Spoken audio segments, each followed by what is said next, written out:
광복절을 앞두고 역사의 주관자가 하나님 되심을 믿고 고백하며 예배하는 평화통일 공동기도주일에 예배하는 성도 여러분들에게 하나님의 은혜, 풍성한 은혜, 또 가득한 복이 넘치시기를 주님의 이름으로 기원을 드립니다. 지난 주간에는 하나님의 은혜 가운데 여선교회 특별성회가 2박 3일 동안 잘 진행이 되었습니다. 날씨도 선하게 인도하셨고 또 열심히 주님을 추구하는 믿음으로 승리하는 그런 특별 집회였습니다. 대개 집회가 끝나면은 제가 오셨던 강사 목사님에게 인사를 드리기 위해서 문자를 보내거나 전화를 통화합니다. 이번에는 오셨던 목사님이 먼저 전화를 저한테 주셨습니다. 그러면서 그분도 굉장히 기쁘고 고맙고 감사하다고 하면서 한마디로 아현중앙교회를 평가하면서 명품 교회 가서 부흥회할 수 있어서 내가 더 감사합니다. 그렇게 말씀을 하셨습니다. 처음 들었습니다. 우리 교회를 가르쳐서 명품 교회라고 그렇게 하는 것 처음 들었습니다. 명품 교회, 주님께 정말 명품인 그런 교회로 세움받는 이 시대의 신앙 공동체가 되었으면 좋겠습니다. 신명기라는 말 자체의 뜻은 재차 명령하였다라는 그런 의미를 가지고 있습니다. 거듭 명령하였다. 모세가 마지막 고별 설교로서 설교한 내용이 신명기서인데 이 신명기 마지막 부분에 우리가 도착해 있습니다.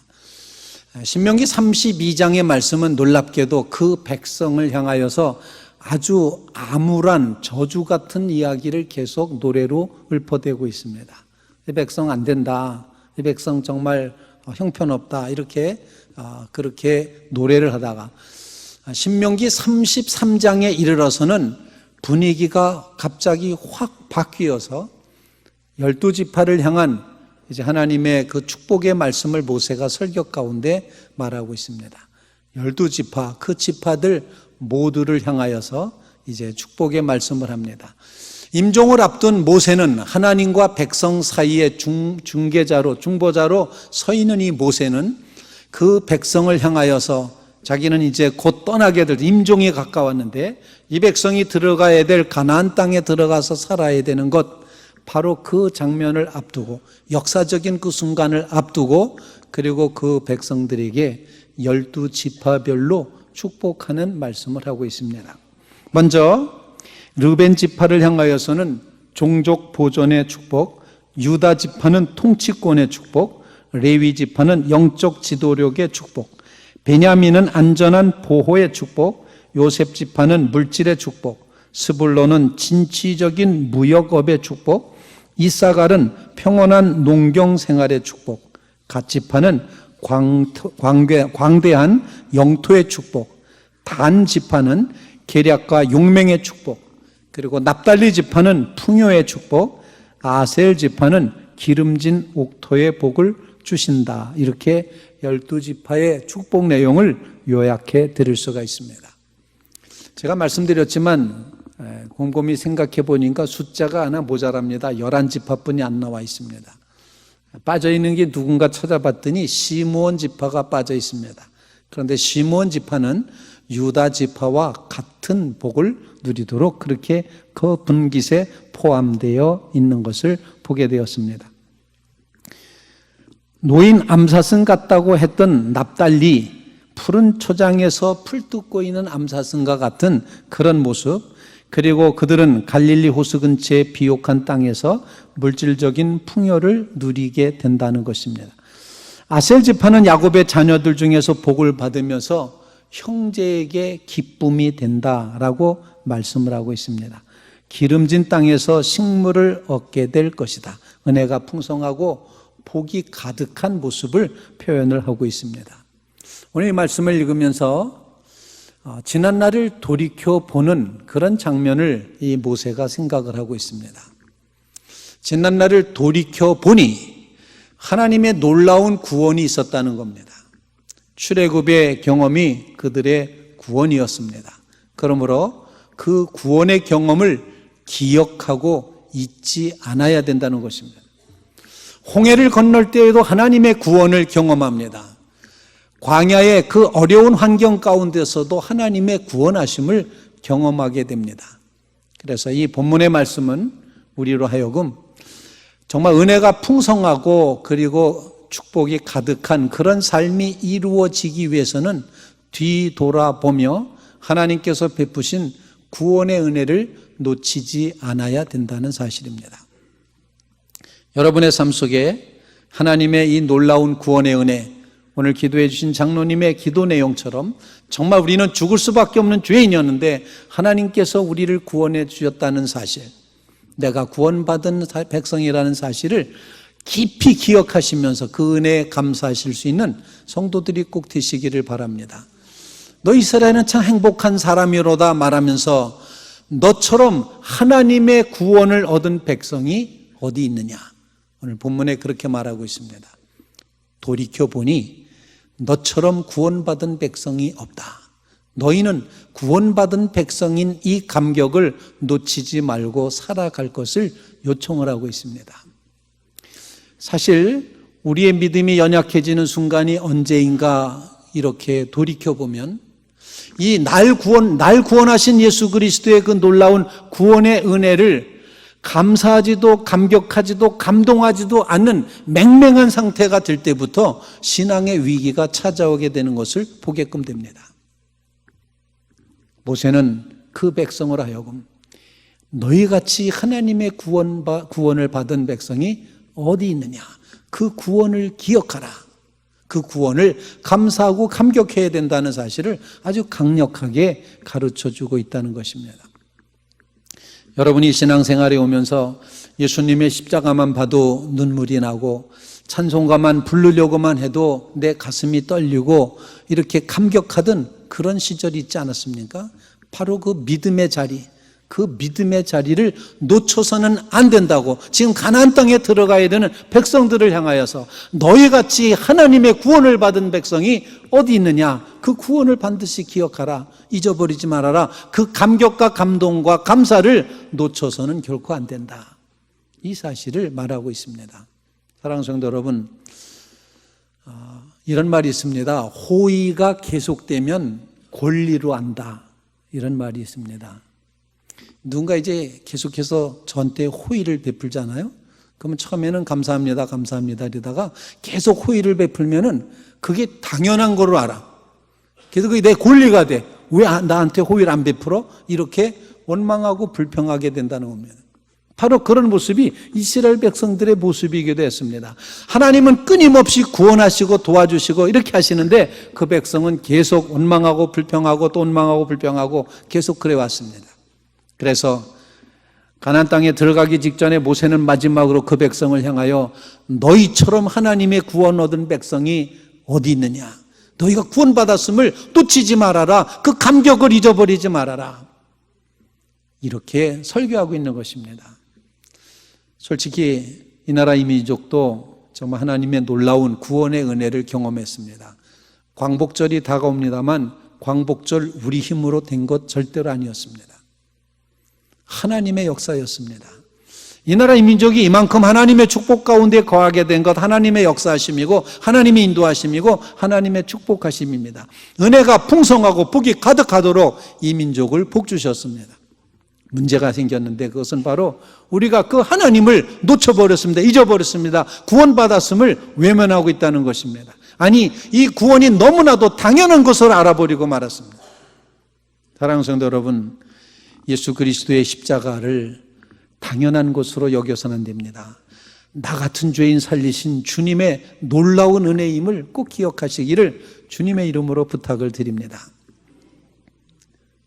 붕회를 통하여서 여선교회 특별성회를 통해서 저한테 주신 말씀이 바로 그거였습니다. 우리가 너무 당연시하고 있구나. 하나님의 축복도 당연시하고 우리가 누리고 있는 이 모든 것도 당연한 것으로 여기고 하나님의 교회도 이 신앙의 체제도 이 모든 것 다 이 풍족함을 너무나도 당연한 것으로 여기면서 감사하지도 않고 그러면서 여전히 불평하며 살았구나. 너같이 하나님의 구원 얻은 백성이 어디 있느냐. 오늘 이 말씀을 기억하시면서 구원의 감격에 다시 한번 눈 뜨는, 우리의 심령이 떨리는 그런 귀한 돌이킴의 역사가 이루어지시기를 주님의 이름으로 축원을 드립니다. 경건한 목사님이었던 스펄전 목사님이 어느 날 그냥 굉장히 펑펑 눈물을 흘리며 울고 계셨습니다. 그자 사모님이 묻습니다. 왜 오늘 이렇게 많이 눈물을 많이 흘리십니까? 그때 스펄전 목사님이 이렇게 대답을 했다 그럽니다. 내가 오늘 예수님의 십자가를 봤는데도 아무런 감동이 없어. 그래서 울고 있는 거야 라고 말했다는 것입니다. 주님의 그 구속하시는 은혜가 분명함에도 불구하고 그걸 보면서 감사하지 않고 있는 자기 자신의 영혼을 들여다보며 이래서는 안 되는데 이건 아닌데 하면서 울고 있다는 것입니다. 사랑하는 성도 여러분, 주님의 십자가를 바라다 보며 눈물을 흘릴 수 있는 이 구원의 감격이 우리에게 새로워지시기를 주님의 이름으로 축원을 드립니다. 그때 믿음이 회복된 겁니다. 그때 하나님의 교회가 바르게 세워지는 것입니다. 이 구원의 은혜를 놓치지 않는, 너같이 하나님의 은혜를 받은, 하나님의 구원을 받은 백성이 어디 있느냐, 이 음성을 우리가 귀담아 듣는 그런 이제 남북 평화통일 공동기도 주일이 되시기를 주님의 이름으로 축원을 드립니다. 돌이켜봤더니 구원받은 백성이었다는 것 깨달았습니다. 이제 들여다보니 돌이켜보고 들여다봅니다. 들여다봤더니 오늘 본문 말씀에 모세가 이렇게 고백합니다. 여호와 하나님이 너희를 도우시려고 하늘 궁창을 타고 오셨다. 그렇게 말하면서 하나님이, 영원하신 하나님이 너희의 거처가 되셨다. 그렇게 말하고 하나님의 영원하신 팔이 너희를 떠받들고 있다. 이렇게 말씀하십니다. 그래서 은혜가 풍성하고 복이 가득한 우리의 삶의 모습 속에는 들여다볼 때 여기가 바로 하나님의 장소, 하나님의 우리가 거처해야 될, 하나님이 우리의 머물 장소가 되신다는 사실, 하나님의 우리의 안전망이 되신다는 사실, 하나님만이 우리의 산성이시고 요새이시고 우리가 숨을 바위가 되신다는 사실을 오늘 모세가 그렇게 가르쳐주고 있는 것입니다. 현재를 바라다 보며 하나님이 여러분의 삶의 거처가 되신다는 사실을 꼭 기억하시기를 주님의 이름으로 부탁을 드립니다. 그 어디에서도 안식을 얻을 수가 없습니다. 그 어디에서도 안식은 있지 않습니다. 그런데 우리의 거처가 되시는 하나님 안에 거할 때 그때 거기가 참 안식의 장소라는 것 꼭 기억하시길 바랍니다. 사실 이스라엘 백성들이 광야를 지날 때는 그 광야가 결코 안식처가 아니었습니다. 그럼에도 불구하고 하나님께서는 그들의 거처, 머물 곳이 되어주셔서 너희 발이 부르트지 않도록, 너희 의복이 헤어지지 않도록 하나님이 만들어주셨다. 하나님이 보호자가 되셨다. 이렇게 말씀을 하는 겁니다. 우리의 삶 속에 현재 하나님이 우리의 삶의 거처가 되신다는 사실, 그 하나님 안에 내가 거하고 하나님이 내 안에 거하셔서 하나님이 영원한 거처가 되심을 굳게 믿고 나가시기를 간절히 바랍니다. 그 보호하심이 여러분에게 있습니다.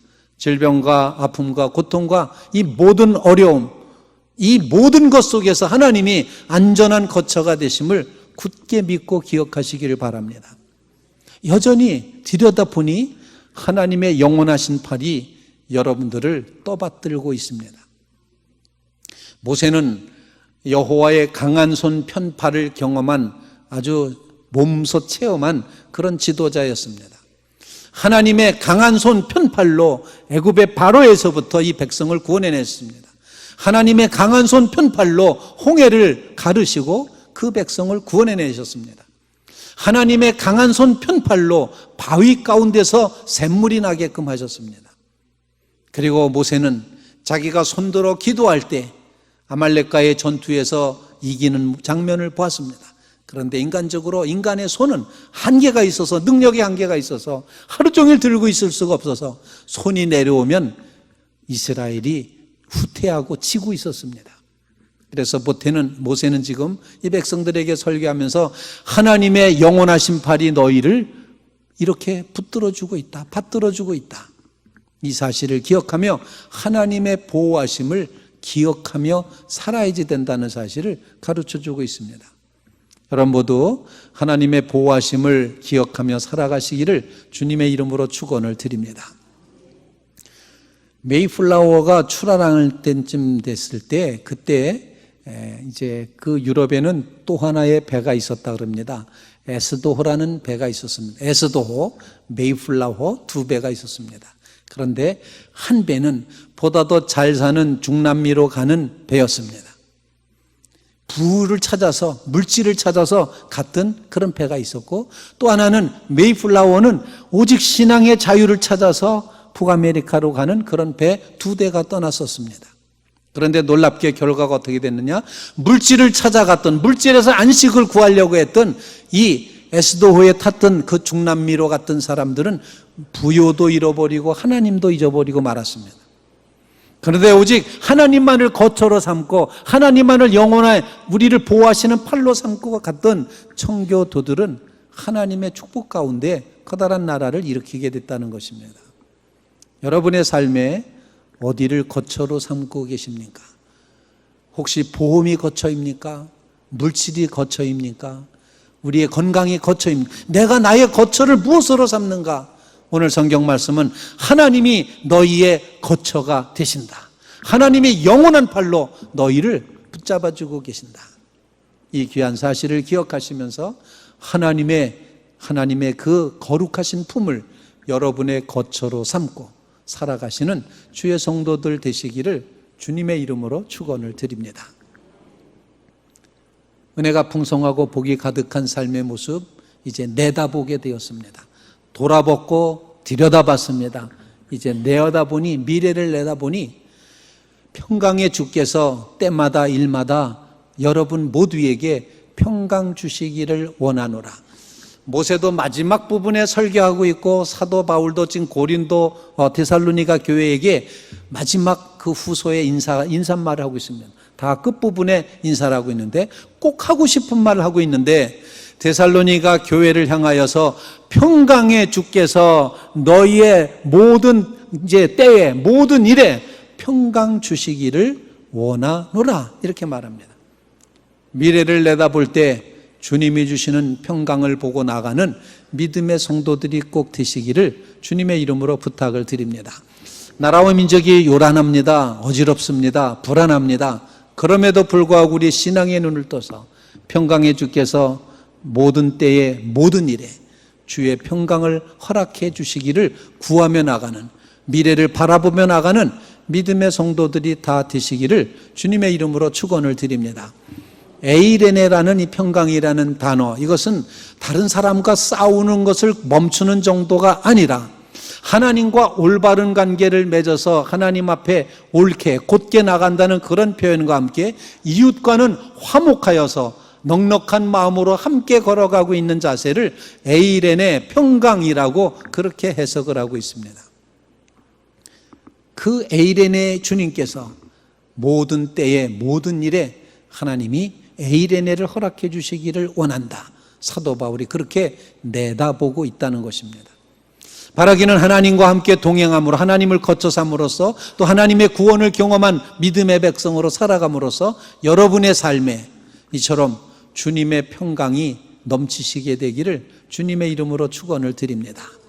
아마 사도 바울이 이 데살로니가 교회를 향해서 이 편지를 썼을 때 사실은 그 교회 형편을 보면 분열과 서로 다툼의 그런 요소가 있었던 시기, 일도 하지 않고 게으르게 먹기만 하려고 했던 그런 사람들, 그래서 일하기 싫거든 먹지도 말아라 이렇게 교훈했던, 그리고 종말이 가까웠으니 이제 우리는 그냥 아무것도 안 하고 그냥 놀기만 해도 된다, 맘대로 살아도 된다, 이러는 시점에 그래서는 안 된다라고 말하는 그 장면에서 이렇게 분열되고 나뉘어지고 이렇게 싸우고 있는 그런 장면에서 평강의 주께서 모든 일에 모든 때에 너에게 평강 주시기를 원하노라 이렇게 말한 것은 아주 절실한 표현이었다고 그렇게 생각이 됩니다.